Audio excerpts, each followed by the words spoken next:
Et au chapitre 3, la parole de l'Éternel va encore de nouveau être adressée à Jonas. Il va lui réitérer la mission.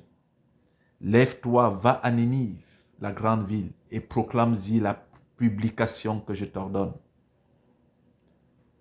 Jonas est entré dans un bateau sous une tempête énorme. Il n'est pas mort.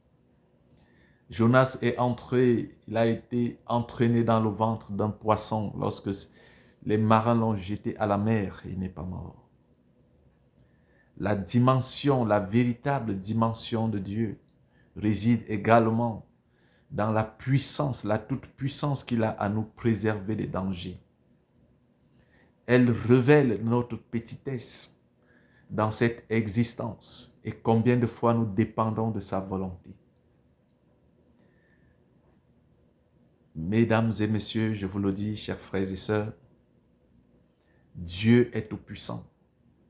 Lorsque tu es dans son plan, peu importe les épreuves que tu as traversées et que tu traverses, peu importe la dimension de ces épreuves-là, tant que tu es dans le plan de Dieu, tu ne mourras pas jusqu'à ce que tu accomplisses sa mission. Jusqu'à ce que tu aies accompli sa mission. Tu dois prendre conscience de ce fait. Et ça ne sert à rien de fuir, comme Jonas. Ça ne sert à rien de recourir à des choses à gauche et à droite qui, penses-tu, pourraient t'aider. Prends conscience que ta vie dépend de l'Éternel. Prends conscience que ta vie dépend du Dieu Tout-Puissant. Reviens à lui. Parle-lui. Parle-lui dans ta situation. Dans sa situation, Jonas a prié. Dans sa situation, Jonas a prié. Même en priant avec des limites, il a prié l'Éternel. Et cette attitude d'humilité est celle que Dieu attendait. Cette attitude d'humilité a fini par convaincre son maître qu'il avait compris qu'il est son serviteur. Parce que tu ne peux pas fuir Dieu. Tu ne peux pas traverser des épreuves. Tu ne peux pas.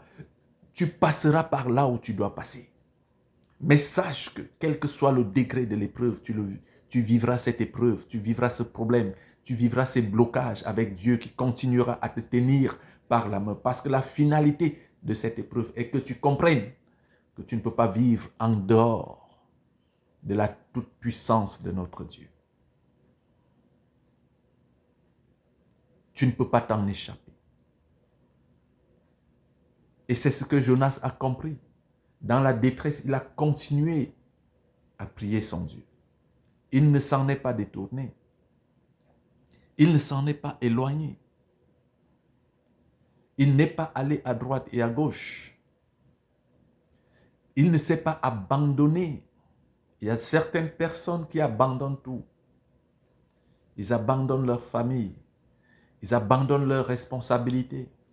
Ils tombent dans la dépression parce qu'ils traversent des problèmes difficiles, parce qu'ils vivent des blocages terribles qui ne leur permettent plus d'avancer, parce qu'ils traversent des maladies peut-être qu'ils ont cru déjà incurables. Leur vie n'a plus de sens. Alors, ils s'abandonnent. Ils s'abandonnent. Ils deviennent comme des fous. Ils embrassent l'irresponsabilité. Ils embrassent l'alcool. Ils embrassent des drogues. Mais je viens te dire que tous ces subterfuges, tous ces subterfuges-là, c'est un peu comme Jonas dans cette situation. Il est allé dans le bateau, il croyait qu'il peut fuir, il peut aller loin de la face de l'Éternel. Tu peux, quelle que soit la quantité d'alcool que tu bois, quelle que soit la quantité de drogue que tu ingurgites, mon cher ami, quel que soit ton degré d'irresponsabilité à cause des problèmes que tu vis, tu ne peux pas fuir loin de l'épreuve. L'épreuve est là et Dieu est là, il t'observe. Jusqu'à ce que tu aies démontré de la maturité. Jusqu'à ce que tu aies démontré de la puissance spirituelle. Jusqu'à ce que tu aies démontré cet éveil par lequel Dieu t'attend pour commencer à te transformer. En fait, Dieu nous amène à une transformation. Dieu nous amène à un développement spirituel. Connaître Dieu, ce n'est pas une affaire de religion. Aujourd'hui, on est dans la semaine sainte et tout le monde, vendredi saint, samedi saint, Jésus trahi par Judas, tout ça pour moi n'a pas une grande importance. Dieu est important pour nous. Jésus-Christ revêt la véritable importance pour nous à partir du moment où nous comprenons que tous ses enseignements et toute sa vie, c'était pour nous amener à une réelle renaissance. À une réelle renaissance. Parce que nous avons toujours vécu à côté de ses attentes. Ce n'est pas parce que nous avons connu la religion que nous allons nous transformer. La religion devient une routine.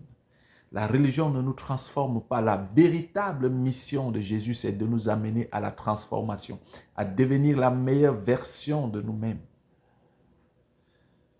À travers lui, ce qu'il est, ce qu'il a donné comme enseignement, à travers ce qu'il a donné comme science. La descente de Dieu sur terre n'était pas fortuite. C'était pour nous plonger dans cette révélation-là que nous devons changer nos habitudes de vie. C'est lui qui nous a créés à une volonté. Il veut nous voir vivre d'une certaine façon pour que nous puissions être en harmonie, en parfait accord spirituel, psychologique et physique avec lui. Ce n'est pas vivre comme on veut. Non, on ne vit pas comme on veut. La vie qu'on mène hors des sentiers de la volonté de Dieu, du Créateur, c'est une vie de perdition. C'est pour ça que le monde est dominé par beaucoup de choses aujourd'hui, menacé même par une extinction, parce que beaucoup, même étant dans les religions où ils sont parfois gagnés par des ambitions qui n'ont rien à voir avec la volonté de l'Éternel. Dieu nous amène à l'acceptation de sa présence dans notre vie, afin que nous puissions cheminer et croître. Parce que lorsque nous serons quittés de cette terre, on va devoir évoluer vers une autre dimension. Comment seras-tu dans cette autre dimension si tu n'as pas connu Dieu? C'est ça la véritable question.